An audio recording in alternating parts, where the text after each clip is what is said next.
Welcome back, ladies and gentlemen, to Physical Science with Mr. Kenton, and I've got some exciting news. This is our last video section on Unit 2, Structure of the Atom. That's right, my friends. We have come to the end of Unit 2, Atomic Structure. That's pretty exciting, and boy, we're going to end it with a bang by talking about Bohr diagrams. Now, we mentioned Bohr and the Bohr model at the beginning of this unit. And we kind of took a break away from those diagrams because we wanted to understand about the subatomic particles, protons, neutrons, electrons. How do we determine those? What's the difference between atoms, ions, and isotopes? All these different things that we looked at. Well, now we can now begin to construct models of the atom based on our understanding of those protons, neutrons, and electrons. So if you recall, we saw previously that the Bohr model is a useful tool in representing the atom. Now, it did have a limitation. It only described one atom correctly, but it was one way in which we could think about and visualize what these atoms look like. Okay, and so ultimately what we're going to see is that a Bohr model or a Bohr diagram of the atom is going to show us all of the electrons in the atom, as well as the energy levels that these electrons belong to. Okay, and so I want you to think of these energy levels as the place where the electrons can be within the atom, right? Now, when we start talking about where the atoms can be, I'm going to make a comparison here right now. I'm going to use an analogy of buildings and rooms, right? We've all been in rooms, and each room has a certain capacity in which it's safe to have people in, right? And so the same thing is true to a degree with our electrons and our energy levels. Each energy level can only hold a certain number of electrons before their occupancy is filled, right?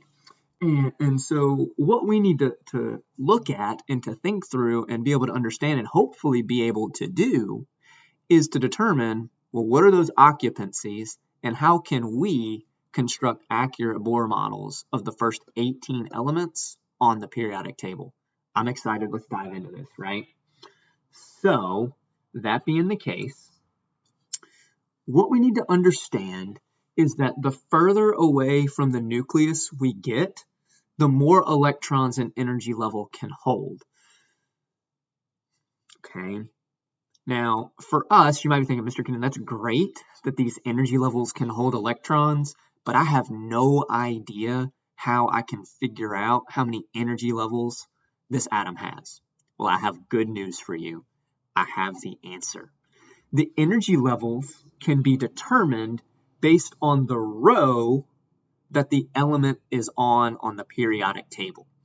Now, just for some reference here, the rows on the periodic table are as if you're looking left to right on the periodic table, okay? And so if you're looking at your periodic table, you should see that there are actually a total of 7 rows on the periodic table. So that means that there's a maximum of 7 energy levels, okay? Now, here's something really cool, kind of like with buildings, maybe hotels specifically. We talked about how energy levels can hold a certain number of electrons, just like hotels and rooms on floors can hold a certain number of people. Our electrons have a maximum capacity on each energy level. And so, for example, on the first energy level, so on the first row where you've got hydrogen and helium, the first level can only hold a maximum of 2 electrons. You can't put more electrons in there than 2. You can put 1, you can put 2, but you can't put more than that. If you move to the second level, or the second row, the second level holds 8 electrons. So that means that on that second level, you can hold no more than 8 electrons. You can have less, but you can't have more. And the third level also holds 8 electrons. Okay. Now that we know that, let's talk about how we could actually construct a Bohr diagram. Okay, so here are some things that we're going to need to keep in mind as we're going to do this. Okay, so in order for you and I to correctly construct a Bohr model or a Bohr diagram for an element, here's what we have to do. First, we have to find that element on the periodic table. Okay, so that's what, again, your periodic table is going to be an invaluable resource to you as we are doing this. The second thing we do, once we have found the element on the periodic table, we need to determine how many total electrons does this element have. Now, if you remember, in order for us to determine the number of electrons our element has, we just simply need to look at the atomic number, because we're going to assume that, at least at this point, for any Bohr diagrams, that we're dealing with a neutral atom. So the number of electrons is going to be determined by the atomic number, because it's neutral, and protons have to be equal to electrons. Okay, so we've got our total number of electrons. Step 3, we need to determine the number of energy levels that our atom has.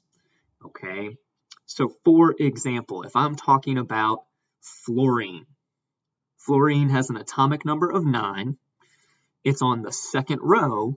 That means that fluorine has 2 energy levels. It has the first energy level and it has the second energy level. Okay, that's going to be important as I begin to fill it in. Now, it's element number 9, so that means that fluorine has 9 electrons. Okay, step number 4. Now that we've found it on the periodic table, we've tallied up our total number of electrons, we've determined our number of energy levels. Now we can begin filling the energy levels by starting with the energy level that is closest to the nucleus. So you're going to have your nucleus in the center. You're going to draw a ring around it. That first ring, that's our ring that's closest, that's our energy level closest to the nucleus. We're going to put electrons in that first energy level. Now, if you think back to what we saw in the previous slide, the first level can only hold 2 electrons. Don't put more than 2 electrons in the first energy level, right? So we're thinking about fluorine has 9. That first energy level is only going to get 2, right? Then we're going to move into the second energy level, draw a second ring around it, and then you're going to put the remaining electrons there. Now, the last thing we want to keep in mind is that we're going to put no more than the maximum number of electrons in each energy level, okay? It really is that simple. Pretty straightforward, I think. I hope this was useful. Join me again. I'm going to be putting up a video that has us actually drawing them, showing you what I'm looking for. So I'm looking forward to seeing you guys there. Take care.